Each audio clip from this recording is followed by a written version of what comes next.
ഏറ്റവും പ്രധാനപ്പെട്ട ഒരു വാർത്തയിലേക്കാണ്. ഗവർണർ രാജേന്ദ്ര അർലേക്കറുമായുള്ള മുഖ്യമന്ത്രി പിണറായി വിജയന്റെ കൂടിക്കാഴ്ച പൂർത്തിയായി.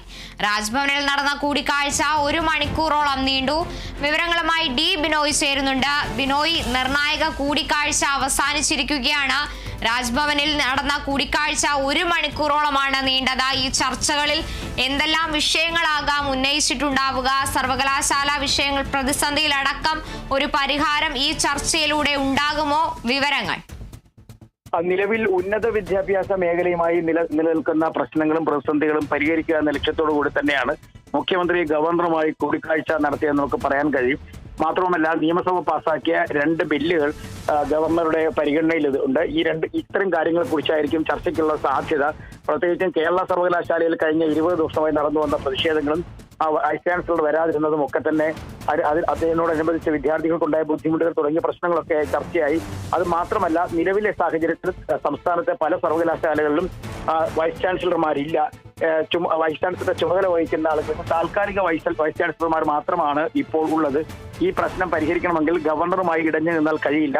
കഴിഞ്ഞ ദിവസം തന്നെ ഹൈക്കോടതി ഒരു ഉത്തരവിറക്കിയിരുന്നു. അതിലെ സാങ്കേതിക സർവകലാശാലയുടെയും ഒപ്പം ഡിജിറ്റൽ യൂണിവേഴ്സിറ്റിയിലെയും സർക്കാർ നൽകിയ ഹർജിയുടെ അടിസ്ഥാനത്തിൽ താൽക്കാലിക വൈസ് ചാൻസലർമാരെ നീക്കിയിരുന്നു. പകരം വൈസ് ചാൻസലർമാരെ നിയമിക്കുന്നതിന് വേണ്ടി 2 സ്ഥലത്തേക്കും പാനൽ തയ്യാറാക്കി നൽകിയെങ്കിലും ആ പാനൽ ഇതുവരെയായും ഗവർണർ അംഗീകരിക്കുകയോ അതിലൊരാളുടെ തെരഞ്ഞെടുപ്പ് നൽകുകയോ ചെയ്തിട്ടില്ല. അത്തരത്തിൽ ഒരു പ്രതിസന്ധി നിലനിൽക്കുന്നുണ്ട്. ഒപ്പം കണ്ണൂർ, കോഴിക്കോട് യൂണിവേഴ്സിറ്റികളിലെയും പ്രതിസന്ധികളും പ്രശ്നങ്ങളും ഒക്കെ ഉണ്ട്. ഇത്തരം കാര്യങ്ങൾ ചർച്ച ചെയ്യാനായിരിക്കും പ്രധാനമായും ഈ കൂടിക്കാഴ്ച എന്നാണ് നമുക്ക് കരുതാൻ. കാരണം ഇടയ്ക്ക് ഗവർണറും മുഖ്യമന്ത്രിയുമായി വലിയ തരത്തിൽ അടുപ്പമായിരുന്നു. 2 പേരും പിറന്നാൾ ആശംസകൾ നേരാൻ അങ്ങോട്ടും ഇങ്ങോട്ടും ഒക്കെ പോയ ചരിത്രം ഉണ്ടായിട്ടുണ്ട്. അപ്പോൾ മുഖ്യമന്ത്രി വീട്ടിൽ പോയി ആശംസകൾ നേരുകയൊക്കെ ചെയ്തത്. എന്നാൽ ഈ ഭാരതാംബ വിവാദത്തെ തുടർന്നാണ് ഇത്തരത്തിൽ ഒരു വലിയ അകൽച്ചയിലേക്ക് ഗവർണറും മുഖ്യമന്ത്രിയും മാറിയത്.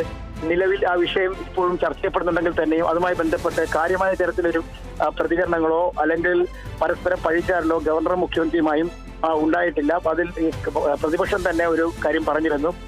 മുഖ്യമന്ത്രി ഗവർണർക്കെതിരെ പ്രതികരിക്കുന്നില്ല എന്നൊക്കെ വലിയ തരത്തിലുള്ള ആക്ഷേപങ്ങൾ ഉന്നയിച്ചിരുന്നു. എന്നാൽ ഇന്നത്തെ കൂടിക്കാഴ്ച വളരെ നിർണായകമാണ്. സ്വാഭാവികമായും ഭരണപരമായ കാര്യങ്ങളെക്കുറിച്ച് ചർച്ച ചെയ്യുന്നതിനുള്ള കൂടിക്കാഴ്ച എന്ന് വേണം വിലയിരുത്താൻ. പ്രത്യേകിച്ചും നിലനിൽക്കുന്ന ഈ സർവകലാശാലകളിൽ നിലനിൽക്കുന്ന പ്രതിസന്ധി അത് വേഗത്തിൽ പരിഹരിക്കണം എന്ന് പാർട്ടി CPIM തീരുമാനിച്ചിരുന്നു. അതിന്റെ ഭാഗമായിട്ട് കൂടി തന്നെയാണ് ഇത്തരത്തിലൊരു കൂടിക്കാഴ്ച. ഇതിനു മുമ്പ് 2 ദിവസം മുമ്പ് ഉന്നത വിദ്യാഭ്യാസ വകുപ്പ് മന്ത്രിയും കേരള സർവകലാശാല വൈസ് ചാൻസലറുമായി ഒരു കൂടിക്കാഴ്ച നടത്തിയിരുന്നു. അതിനുശേഷമാണ് സർവകലാശാലയിലെ പ്രശ്നങ്ങൾ പരിഹരിച്ചത്. അതുപോലെ തന്നെ വൈസ് ചാൻസലർ മറ്റൊരു കാര്യത്തിൽ ഉറച്ചു നിൽക്കുകയാണ്. വൈസ് ചാൻസലർ സസ്പെൻഡ് ചെയ്ത കേരള സർവകലാശാലയിലെ രജിസ്ട്രാറെ മാറ്റി നിർത്തണം, പകരം മിനി കാപ്പ് രജിസ്ട്രാർ ആക്കിക്കൊണ്ടുള്ള നിയമം നടപ്പിലാക്കണം എന്നൊക്കെ അദ്ദേഹം വൈസ് ചാൻസലറും ഉറച്ചു നിൽക്കുന്നുണ്ട്. ഇത്തരം കാര്യങ്ങളൊക്കെ ഇന്നത്തെ കൂടിക്കാഴ്ചയിൽ ചർച്ചയാകാനാണ് സാധ്യത. ശരി, ഗവർണർ രാജേന്ദ്ര അർലേക്കറുമായുള്ള മുഖ്യമന്ത്രി പിണറായി വിജയന്റെ കൂടിക്കാഴ്ച പൂർത്തിയായിരിക്കുകയാണ്.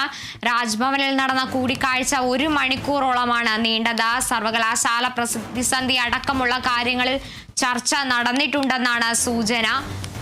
വരും മണിക്കൂറിലാണ് എന്തെല്ലാം വിവരങ്ങളാണ് ലഭ്യമാവുക എന്നറിയേണ്ടതുണ്ട്. എന്തെല്ലാം കാര്യങ്ങളിലാണ് ഗവർണർ രാജേന്ദ്ര അർലേക്കറുമായി മുഖ്യമന്ത്രി പിണറായി വിജയൻ കൂടിക്കാഴ്ച നടത്തിയിരിക്കുന്നതെന്നും സർവകലാശാല പ്രതിസന്ധി പരിഹരിക്കാനുള്ള നടപടികൾ സ്വീകരിക്കുമോ എന്ന കാര്യത്തിലടക്കം ഇനിയും വ്യക്തത വരേണ്ടതുണ്ട്.